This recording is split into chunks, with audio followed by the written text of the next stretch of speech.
Maraming mga miyembro ng Iglesia ni Cristo ang piniling magpalipas sa magdamag sa Quirino Grandstand sa Maynila para sa 3 araw na rally. Sa datos ng Manila Disaster Risk Reduction and Management Office bandang alas 10 kagabi, umabot sa 120,000 na nag-camp out sa lugar.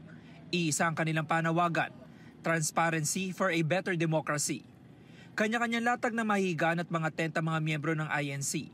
Kabilang dyan si Gerald at kanyang mga kaanak na galing pang Paranaque. Kailangan po ng may pagkakaisa.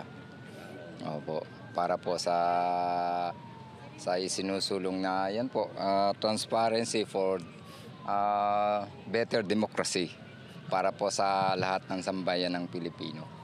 Bumiyahe naman ng 16 na oras mula sa Cagayan ng pamilya ni Ruth na dumating sa Maynila kahapon ng umaga.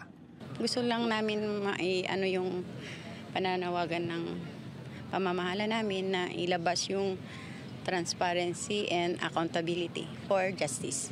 Ganyan din ang panawagan ng pamilyang ito na galing Masantol, Pampanga. Para po sa atin, kasi pare-pares po tayong mga Pilipino, di ba po? Hindi lang po porket iglesia o kahit ano pong reliyon. Panay naman ang ikot ng mga tauhan ng Department of Public Services sa Manila City Hall para mapanatili ang kalinisan sa paligid ng Quirino Grandstand.